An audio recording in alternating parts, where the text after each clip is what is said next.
Last मानवा chapter explanation में देखा था कि जिन्होंने कैसे कारगिल गान की भुस्सी भर के सारे हंटर्स को वहां से बचा लिया था। सो अपने नेक्स्ट चैप्टर की स्टार्टिंग होती है बहुत सारे कैमरामैन और रिपोर्टर से। सो वो लोग बेसिकली वहां पर आए होते हैं क्योंकि एक बहुत बड़ा फिल्म स्टार जो पहले फिल्म स्टार था वो अब ए रैंक हंटर बनने वाला था, उसका इंटरव्यू लेने के लिए, जिस बंदे का नाम होता है ली मिंग सुंग। पर अफसोस इस बंदे को पता नहीं था कि इसकी जिंदगी का सबसे बड़ा दिन कितना डिजास्टरस होने वाला था। सो अपने नेक्स्ट सीन में दिखाया जाता है कि वहां पर एस रैंक हीरोज भी आ रखे थे। सो सारे न्यूज रिपोर्टर शॉक थे कि भाई साहब कि इस बंदे के लिए एस रैंक हीरोज क्यों आ रखे हैं, क्या ये इतनी बड़ी पहुंची हुई पर्सनैलिटी है। सो अपने सारे रिपोर्टर भाग के जाते हैं उन एस रैंक हीरोज के पास और उनसे पूछते हैं कि क्या वो लोग यहाँ पे ली मिंग सुंग के लिए आए हैं कि वो कौन सा गिल्ड को ज्वाइन करेगा, या फिर उसे फोर्स करने आए, या फिर उन्हें कॉन्ट्रैक्ट देने आए कि वो उनके गिल्ड को ज्वाइन कर ले। बट अपने हंटर्स उनको मना कर देते हैं। वो बोलते हैं हमें तो पता भी नहीं कि यहाँ पर ऐसा कुछ भी होने वाला है, हम बेसिकली किसी और काम के लिए आए होते। तो सारे न्यूज रिपोर्टर शॉक हो जाते हैं कि ऐसा कौन सा काम है, और इतना बोल के वो लोग अंदर घुस जाते हैं। और तभी वहां पर एंट्री होती है अपने जिन्वू की, जो वहां पे इतने सारे न्यूज रिपोर्टर को देख के शॉक हो जाता है कि भैंस की पूंछ यहाँ पे चल क्या रहा है। और उस जगह पे इतनी भीड़ होती है कि उसका अंदर घुसना kind of next to impossible होता है। और वो किसी तरह ट्राई करके उस गेट के पास पहुंच भी आता है तो उसे एक बॉडीगार्ड मिलता है जो उसे रोक लेता है। तो बोलता है कि यहाँ पे किसी आंडू पांडू बंदे की एंट्री नहीं हो सकती आज के दिन। और अपने बॉडीगार्ड जिन्वू को धमका ही रहा होता है कि तभी पीछे से आवाज आती है कि भाई किसके बोलने पे तो उसको भगा रहे हैं यहाँ से। और फिर वो बॉडीगार्ड जब पीछे मुड़ता है तो वो देखता है कि वहां पे चेयरमैन खड़ा होता है। चेयरमैन बोलते हैं जो हंटर एसोसिएशन का चेयरमैन था वो।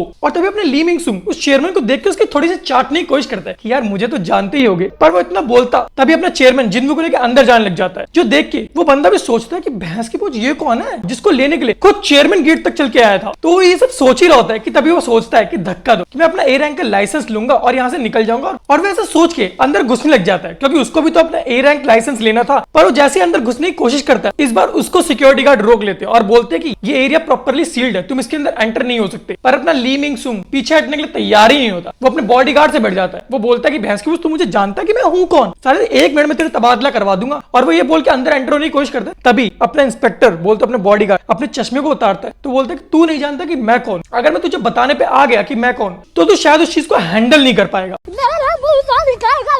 और उसकी आंखें देख के अपनी ली मिंग सुंग की थोड़ी सी फट जाती है। वो बोलता है कि ठीक है छोड़ दो, मैं बाद में ले लूंगा अपना लाइसेंस। और तभी अपना सीन स्विच होता है जहां पर अपने को दिखाया जाता है चेयरमैन और जिंगू जो आपस में बात करते हुए जा रहे होते हैं। और उनके रास्ते में पड़ते अपने 2 एस रैंक हंटर। बोलते हैं एक अपना फ्लेम आशिर और एक बीस्ट। तो तभी अपना चेयरमैन बोलता है कि ये दोनों बंदे लास्ट 2 घंटे से यहाँ पर तुम्हारा वेट कर रहे हैं। और वो बोलता है लास्ट 2 साल में तुम पहले एस रैंक हंटर हो जो यहाँ से बनने वाले हो। और तभी वो लोग टेस्टिंग एरिया तक पहुंच जाते हैं जहां पर एक इन्विजिलेटर खड़ा होता है और वो बोलता है कि जिन्वू तुम्हें एस रैंक हंटर बनने के लिए थोड़ा सा अपने पावर को शो ऑफ करना होगा, मतलब शोकेस करना होगा। तो तभी अपना जिन्वू अपनी शैडो आर्मी से एक शैडो सोल्जर को समन कर लेता है। और ये चीज देखकर वहां पर चेयरमैन और बाकी सब लोग की फटके 4 हो जाती है। बोलते हैं भैंस की वो ये कौन सी पावर है। तभी अपना चेयरमैन बोलता है कि क्या तुम इतना ही कर सकते हो। तभी अपना जिन्वू बोलता है कि शिट यार इन सबको ऑलरेडी पता है कि मेरी शैडो आर्मी कितनी बड़ी है। तो अपना जिन्वू बिना टाइम वेस्ट करते हुए अपनी पूरी शैडो आर्मी को वहां पर समन कर लेता है। और ये चीज देख के उनके एक्सप्रेशन देखने लायक होते हैं क्योंकि उन्होंने ऐसी चीज आज से पहले कभी देखी ही नहीं थी। क्योंकि किसी भी बंदे के लिए 2 बीस्ट को भी समन करना बहुत बड़ी बात। और यहाँ पर जिन्वू 100 बंदों को समन करके बैठा था। और ये चीज देख के वहां पर जो एस रैंक हंटर होते हैं उनको भी ये पता चल जाता है कि जिन्वू कोई मामूली एस रैंक हंटर नहीं है, वो उनसे बहुत ज्यादा स्ट्रॉन्ग है। सोल लेवलिंग की भाषा में बोल तो वो एक नेशनल लेवल हंटर जितना स्ट्रॉन्ग है। और इसके बाद फाइनली आफ्टर 77 चैप्टर्स अपने जिन्वू को उसका एस रैंक लाइसेंस मिल जाता है। और उसका लाइसेंस मिलते के साथ ही इससे पहले कि वो दोनों एस रैंक हंटर उसको अपने गिल्ड में शामिल कर पाते अपना जिन्वू वहां से भगने की ट्राई करता है। बट भगते टाइम वो एक बहुत बड़ी गलती कर देता है। वो जिस गेट को खोलता है उसी के सामने सारे न्यूज रिपोर्टर खड़े होते अपने कैमरा ऑन करके उसका इंटरव्यू लेने के लिए, क्योंकि जापान के लिए बहुत बड़ी बात होती है क्योंकि पूरे जापान का वो 10th एस रैंक हंटर था और अभी तक पूरे जापान सिर्फ 10 ही एस रैंक हंटर मिले थे। और वहीं पे साइड में दिखाया जा रहा होता है जो वहां पे अपना ए रैंक का लाइसेंस कलेक्ट करने आया था, जो थोड़ी देर पहले तक सारे न्यूज रिपोर्टर्स की जान था और उसकी सब लोग फोटो ले रहे थे, इंटरव्यू ले रहे थे। वो सारे न्यूज रिपोर्टर भग के अपने जिन्वू के सामने चले आते हैं और उसका चेहरा देखने लायक होता है। इतना चुभने लगा हूं सबको।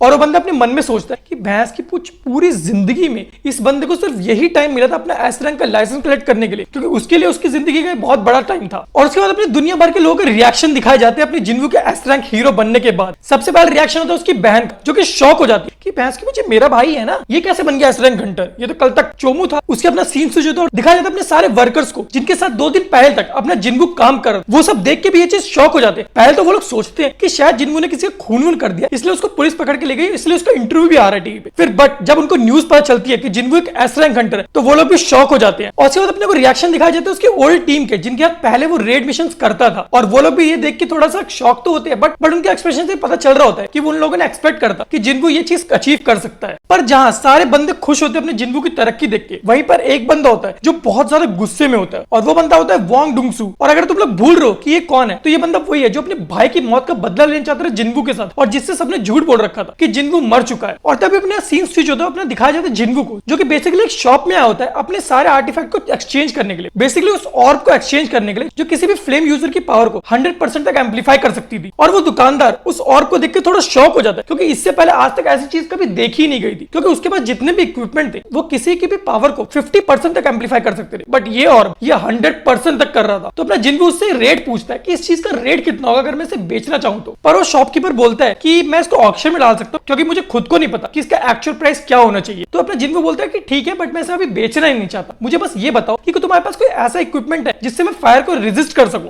तो अपना शॉपकीपर बोलता है हाँ उसके पास है। तो उस बंदे को शॉप के अंदर लेके जाता है, उसको सारे आर्मर्स दिखाते हैं जो सारे के सारे फायर रेजिस्टेंट होते हैं। पर जिन्वू उन सबको देख के बोलता है कि भैंस की पूंछ इतने ऊपर में क्यों रख रखी है, इनको तो कोई भी चोरी कर सकता है। और ये सेम चीज वो शॉपकीपर को बताता है। तो शॉपकीपर बोलता है कि किसी नॉर्मल बंदे से टूटेगा ही नहीं। वो बोलता है कि बेसिकली अगर कोई ए रैंक हंटर चाहे भी तो भी इसके ऊपर एक स्क्रैच नहीं मार सकता अपनी फुल पावर से। तो जिन्वू बोलता है कि क्या मैं ट्राई कर सकता हूँ? तो बोलता है हाँ ठीक है ट्राई कर लो अगर तुम्हें करना है तो। अपना जिन्वू जस्ट अपनी पावर को बूस्ट कर ही रहा होता है, उतने में वो शॉपकीपर उसे रोक देता है। उसे पता चल जाता है कि जिन्वू ने अगर अपनी पावर को रिवील कर दिया वो अपने एक अटैक से पूरी शॉप को ही तोड़ सकता है। तो अपना जिन्वू रुक जाता है और जिन्वू से पूछता है कि मुझे कोई डैगर चाहिए, कि मुझे कोई डैगर मिल सकता है क्या? तो बोलता है कि हाँ डैगर ही मिल सकता है, उसके लिए आपको उस शॉप पे जाना पड़ेगा। और जब अपना जिन्वू डैगर वाली शॉप में जा रहा होता है तो पुराना शॉपकीपर उस ग्लास को देखता है और वो देखता है कि वो ग्लास चटका हुआ है और वो सोचता है कि आखिर ये ग्लास चटका कैसे। तभी उसके दिमाग में ख्याल आता है कि डोंट टेल मी कि उसके सिर्फ ऑरा से ही ये ग्लास चटक गया है। और फिर अपना जिन्वू घुसता है डैगर वाली शॉप और वहां पर वो सारे डैगर्स को चेक कर रहा होता है। इस शॉप के सारे डैगर्स के स्टैट्स बहुत ज्यादा ही कम थे एज कम्पेयर टू उसके डैगर्स के, बट तब भी वो सारे यहाँ पर बहुत ज्यादा महंगे मिल रहे थे। तभी अपना जिन्वू उसे अपने एक डैगर को चेक करने के लिए बोलता है और उससे पूछता है कि अगर मैं इसको बेचना चाहूँ तो इसका प्राइस क्या होगा। तो शॉपकीपर उस डैगर को देख के पहले तो शॉक हो जाता है क्योंकि उसने आज से पहले ऐसी चीज कभी देखी नहीं होती। और फिर वो उसका प्राइस बोलता है 100 मिलियन वॉन, वो भी कम से कम। और ये सुन के अपने जिन्वू थोड़ा शॉक होता है क्योंकि वो डैगर उसने शॉप से 2.8 मिलियन में खरीदा था और यहाँ पर उसकी वैल्यू 100 मिलियन वॉन्स है। पर तब उस बंदे को समझ में आ जाता है कि अपने सिस्टम की प्रोवाइड करी सारी चीजें बहुत ही ज्यादा एक्सपेंसिव है, क्योंकि वो सब रियल वर्ल्ड में मिलना काइंड ऑफ इम्पॉसिबल है। और ऐसा सोचते वक्त उसको अपने जिन्हो का आर्मर याद आ रहा होता है जो जिन्हो ने तब पहना था जब जिन्वू उससे पहली बार मिला था, और वो मामूली सा आर्मर भी hundreds of millions of wands का था। और तभी अपने भाई जिन्वू का दिमाग चलता है, वो सोचता है कि क्यों ना मैं अपनी स्टोर की चीजों को यहाँ पर लाके बेचना शुरू कर दूं, जिससे मेरी पैसे की प्रॉब्लम भी खत्म हो जाएगी। और तभी अपना सीन स्विच होता है और अपने को दिखाया जाता है बेक यून को, जो कि सोच रहा होता है कि क्या ऐसा पॉसिबल है कि कोई हंटर कंटिन्यूअसली ग्रो होते जाए और स्ट्रॉन्ग बनते जाए। और वो खुद से बोलता है कि मेरी बीस्ट टाइप कभी भी मुझे धोखा नहीं दे सकती, खासकर अगर बात किसी की एबिलिटी जानने की हो। और उसके अकॉर्डिंग अपना जिन्वू जब रेड गेट इंसिडेंट हुआ था तब उससे बहुत ज्यादा वीक था, बट अब वो अलग ही लेवल पर है। और तभी उस बंदे के मुंह से सच निकल जाता है कि मैं गधा था